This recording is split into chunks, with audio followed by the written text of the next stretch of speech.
विद्यालय के उद्देश्यों के बाद में हम देखते हैं विद्यालय के आधार, यानी विद्यालय की जो संकल्पना है उसके क्या क्या आधार होने चाहिए, यानी विद्यालय के निर्माण के लिए किन किन चीज़ों की आवश्यकता पड़ती है उनके बारे में अध्ययन करेंगे।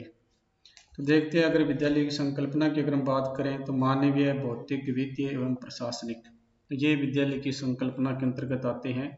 यानी कि विद्यालय के निर्माण के लिए हमें सर्वप्रथम मानवीय संसाधनों की आवश्यकता पड़ती है, भौतिक संसाधनों की आवश्यकता पड़ती है, वित्तीय संसाधनों की आवश्यकता पड़ती है और उसके बाद प्रशासनिक संसाधनों की आवश्यकता पड़ती है, जिसमें विभिन्न प्रकार के जो कर्मचारी है वो कार्य करते हैं। यानी प्रधानाध्यापक से लेकर के माली है, चतुर्थ श्रेणी कर्मचारी है, अन्य जो भी है वो प्रशासनिक संसाधनों के रूप में आ जाते हैं। वित्तीय में हम धन की व्यवस्था करते हैं। भौतिक के अंदर है जो विद्यालय के स्थान या जगह का इस प्रकार से चयन करते हैं जो खुले वातावरण में हो, भीड़ भाड़ शोर शराबे वाले जो जगह है उनसे दूर होने चाहिए। और मानवीय संसाधन के बगैर हम विद्यालय के संकल्पना नहीं कर सकते। तो इसी कड़ी के अंदर हम आज देखते हैं विद्यालय के जो आधार है वो कौन कौन से है। यानी तो सर्वप्रथम देखते हैं विद्यालय की अध्यय संरचना। तो विद्यालय की अध्यय संरचना के बारे में यदि हम देखें तो हम बात करते हैं कि विद्यालय का सुंदर भवन, चित्रित दीवारें, हरे भरे मैदान, शिल्पपट्टी, फिसल पट्टी व सुंदर सुंदर खिलौने। जो सुमन नाम के एक बच्चे उसको बहुत अच्छे लगते हैं। विद्यालय के शिक्षक जब उसके साथ खेलते हैं, गाते हैं तो उसका मन बहुत प्रसन्नचित होता है। वह रोज समय पर स्कूल जाती है और पूरे समय स्कूल में रह करके सहजता से सीखती है। यानी विद्यालय का जो वातावरण ऐसा है जो उसको आकर्षित करता है और प्रतिदिन समय पर विद्यालय जाती है और अच्छी तरह से अध्ययन करती है।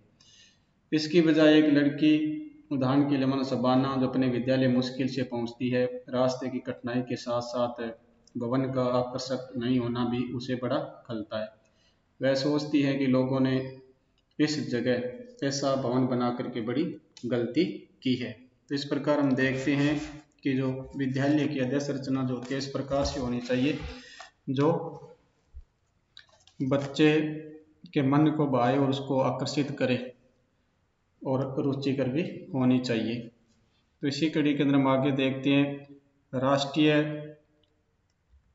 पाठ्यचर्या 2005 के अनुसार विद्यालय विद्यार्थियों के समुदाय के लिए, जिसमें शिक्षक और विद्यार्थी दोनों आते हैं, संस्थागत स्थान होते हैं। अपने मित्रों के साथ विद्यालय के मैदान में खेलता है, खाली समय बेंच पर बैठ करके बातें करते हैं, सुबह की प्रार्थना, उत्सव एवं विशेष अवसरों पर इकट्ठा होना, कक्षाओं की पढ़ाई, परीक्षा की घबराहट में परीक्षा शुरू होने से पहले पृष्ठों को पलटना, शिक्षकों और सहपाठियों के संग विद्यालय के बाहर यात्राओं पर जाना, ये सभी गतिविधियां इस समुदाय को जोड़ते हुए उसे एक शैक्षिक समुदाय की पहचान देती। हालांकि पर्दे के पीछे अध्यापक एवं प्रधानाध्यापक स्कूल को उसकी पहचान देने में नियोजन, रोज के काम में परीक्षा, स्कूल के कैलेंडर, विशेष उत्सवों के लिए भी महत्वपूर्ण होती। विद्यालय में कक्षा वातावरण किस प्रकार से विकसित किया जाए, इस तरह की अंतःक्रियाएं सीखने सिखाने को समर्थन एवं बढ़ावा दें। स्कूल का एक ऐसा संदर्भ भी, इस तरह के पोषण कैसे किया जाए जिसमें बच्चे स्वयं को सुरक्षित, खुश व सहज महसूस करें और जिसे अध्यापक का सार्थक एवं व्यावसायिक रूप से संतोषजनक पाएं। वातावरण के भौतिक एवं मनोवैज्ञानिक आयाम महत्वपूर्ण एवं परस्पर संबंधित होती है। इसी कड़ी के अंदर हम वातावरण का परीक्षण यह समझने के लिए करेंगे कि बच्चे के अधिगम को किस प्रकार से प्रभावित करते हैं। यानी विद्यालय का वातावरण किस प्रकार का है, सामाजिक है या घर परिवार जैसा माहौल उसको मिलता है कि नहीं मिलता है, बच्चे का पढ़ाई में मन लगता है कि नहीं लगता है, और बच्चा कितने समय तक विद्यालय में रहना चाहता है, समय पर विद्यालय जाना चाहता है कि नहीं चाहता है। तो इस प्रकार की बहुत सी समस्याएं हैं जो विद्यालय का जो वातावरण है उस पर निर्भर करती है।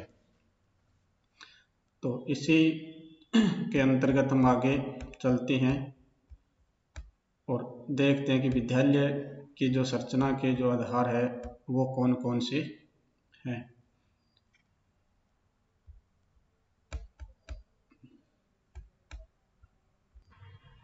तो इसके अंदर हम देखते हैं चेतन भौतिक वातावरण। चेतन और अचेतन रूप से बच्चे संचरित या असंचरित समय अपने विद्यालय के भौतिक वातावरण से निरंतर अंतःक्रिया करते रहते हैं। इसके बावजूद शिक्षा के भौतिक वातावरण पर विशेष महत्व पर पर्याप्त ध्यान नहीं दिया जाता। प्राय किसी वैकल्पिक शिक्षा स्थल की कक्षाओं में भीड़ होती है, वे बिल्कुल आकर्षक नहीं होती है, बच्चों को अपनी ओर खींच नहीं पाती है और न ही बच्चों की आवश्यकताओं के प्रति संवेदनशील होती है। स्कूल की उपयुक्त डिजाइन अध्यापकों की उत्पादकता कक्षा की व्यवस्था को प्रबल रूप से प्रभावित करती है। सच तो यह है कि इस सर्वव्यापक भौतिक वातावरण की भूमिका शैक्षणिक गतिविधियों को संरक्षण देने मात्र तक सीमित रह जाती है। बच्चों से जब उनके पसंद के स्थान के विषय में पूछा जाता है तो अधिकतर वे उस स्थान में रहना पसंद करते हैं जो रंग रंगीला, दोस्ताना और शांत हो, जहाँ ढेर सारी खुली जगह हो, साथ ही छोटे कोने हों, पशु पक्षी, पेड़ पौधे और खिलौने हों। बच्चों को आकर्षित करने के लिए विद्यालय में इन चीज़ों का होना आवश्यक है।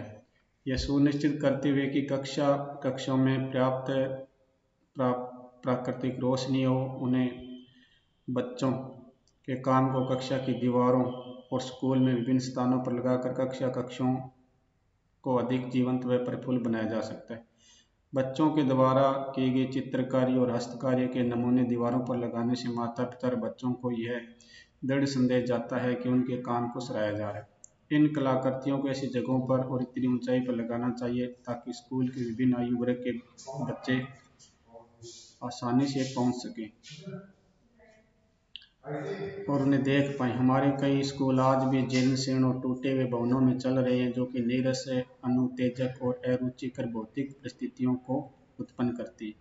इन स्कूलों को अध्यापकों एवं वास्तुकारों एवं संगठनों के प्रयासों और आसान नवाचारों से बदला जा सकता है। विद्यालय का भवन उसकी सबसे महंगी भौतिक संपत्ति होता है,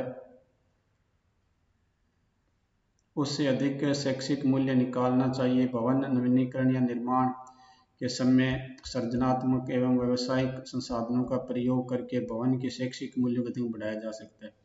इस प्रकार भौतिक वातावरण में बदलाव न केवल सौंदर्य परिवर्तन के लिए है, बल्कि स्वाभाविक रूपांतरण जिसमें भौतिक स्थान शिक्षा शास्त्र और बच्चे के मनोविज्ञान से जुड़ जाता है। देश के विभिन्न भागों में विद्यालयों और कक्षाओं से बड़े बड़े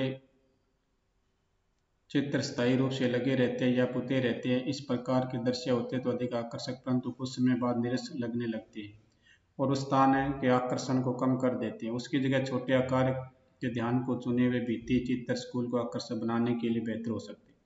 विद्यालयों की दीवार पर बच्चों द्वारा प्रयोग की गई या बनाई गई कलाकृति या शिक्षकों द्वारा बनाई गई कृतियों के लिए होना चाहिए, जो हर महीने बदले। इस प्रकार दीवारों को सजाना और कलाकृतियों को लगाने में सहयोग करना भी बच्चों के लिए एक मूल्यवान शैक्षिक प्रक्रिया है। बहुत से स्कूलों में बाहरी शैक्षिक गतिविधियों के लिए खेल के पर्याप्त मैदान नहीं होते हैं एवं पाठ्येतर व अधिगम की गुणवत्ता के साथ बाहरी समझौता होता है, यानी बच्चों का शारीरिक एवं मानसिक विकास नहीं हो पाता है। वो या तो भीड़ वाले क्षेत्र में होते हैं या उनके पास पर्याप्त भौतिक संसाधन नहीं होते, खेल के मैदान नहीं होते और अन्य छोटे बच्चों के लिए इस प्रकार कोई सुविधाएं नहीं होती है। जिला प्राथमिक शिक्षा कार्यक्रम अंतर्गत यह सुझाव दिया गया है कि कक्ष का भौतिक खाका बदला जा सकता है, जैसे छोटे बच्चे समूह में इकट्ठे बैठ जाएं या बड़े घेरे में बैठ कहानी सुन सके या रेडियो या टीवी पर प्रसारित कार्यक्रम के लिए एक समूह में एकत्रित हो पाए। इसके लिए कुर्सी, मेज या दरियों की व्यवस्था को बदलना होगा जो कक्ष की लचीली व्यवस्था के अनुरूप हो। भारी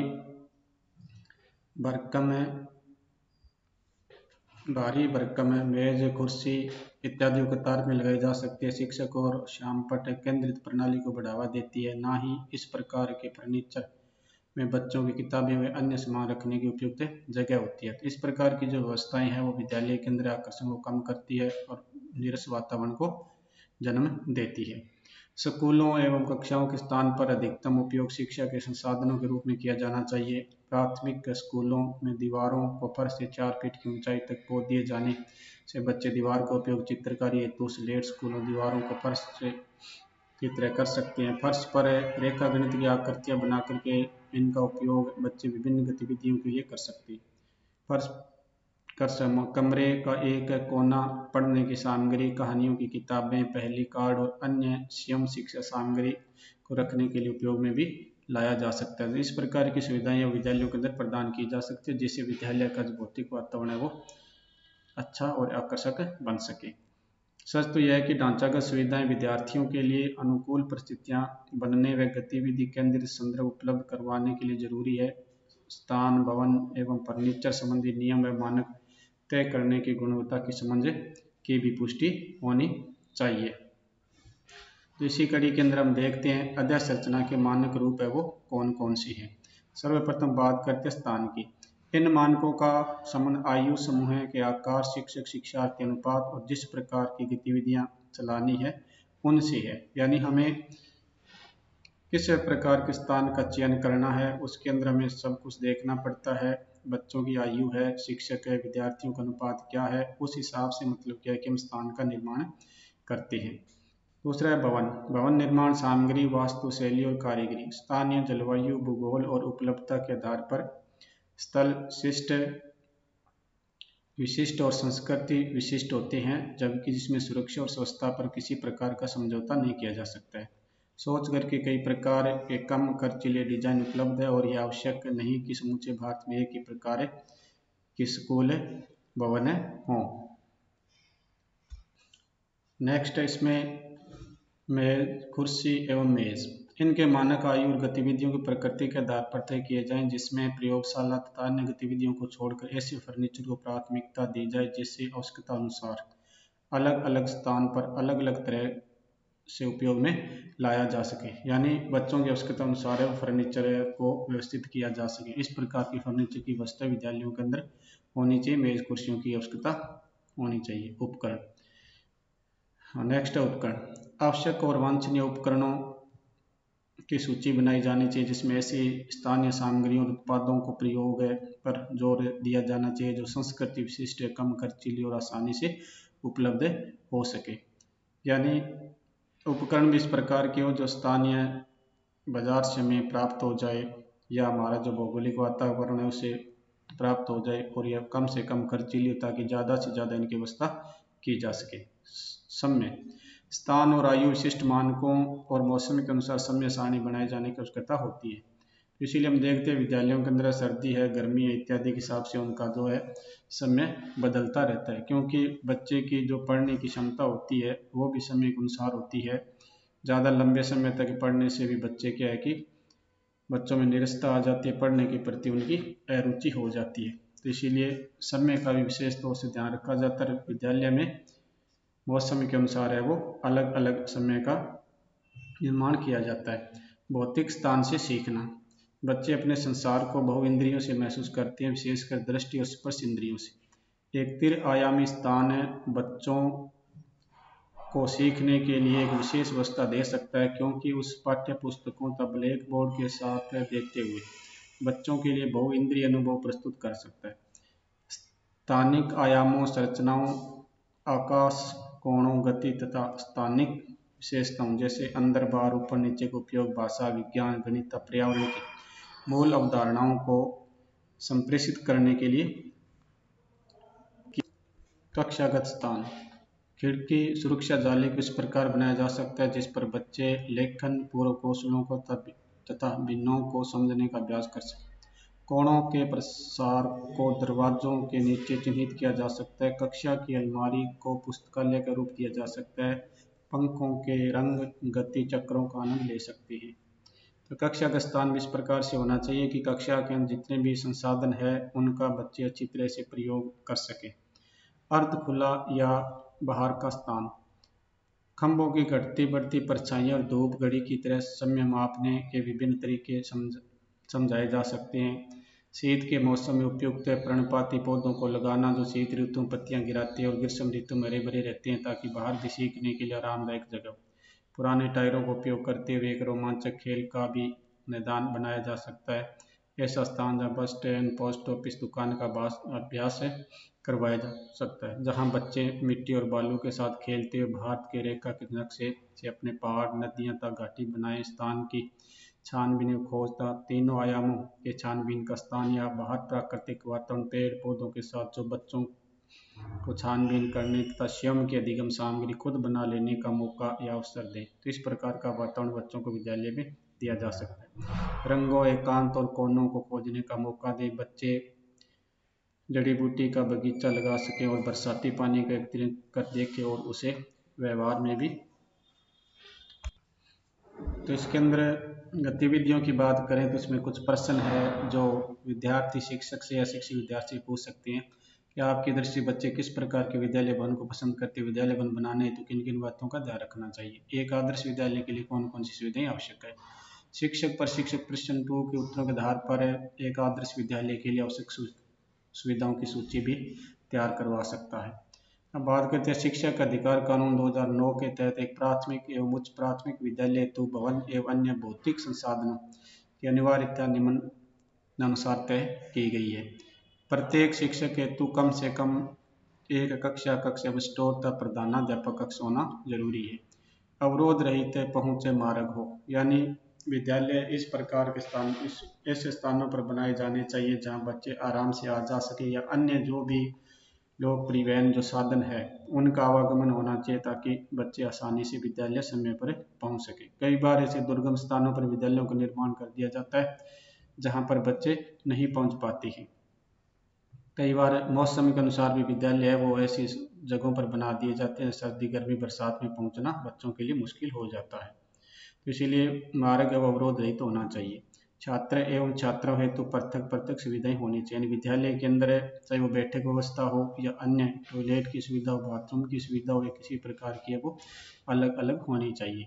पीने हेतु शुद्ध पानी की पर्याप्त व्यवस्था होनी चाहिए। मिड डे मील हेतु रसोई घर होना चाहिए। खेल के मैदान होना अति आवश्यक है। विद्यालय परिसर की चारदीवारी या तारबंदी भी बहुत जरूरी है ताकि विद्यालय के अंदर जो विभिन्न प्रकार के संसाधन है, पार्क है, बगीचे है, अन्य है, उनके अंदर किसी प्रकार के आवारा पशु है या अन्य कोई भी जानवर न घुस सके। आवश्यकता अनुसार सीखने की पर्याप्त सामग्री विद्यालय के अंदर उपलब्ध होनी चाहिए। नेक्स्ट पॉइंट इसमें पुस्तकालय जिसमें समाचार पत्र पत्रिकाएं और विषय आधारित पुस्तकें एवं कहानी की पुस्तकें होनी चाहिए। वर्तमान में कई प्रकार की भवन योजनाएं प्राप्य है। उदाहरण के लिए EHUTLIYO उपलब्ध वित्तीय सुविधाओं एवं स्थान एवं आवश्यकतानुसार भवन योजना का चयन भी किया जा सकता है। तो आज के लिए इतना ही, दैट्स ऑल, बाकी नेक्स्ट।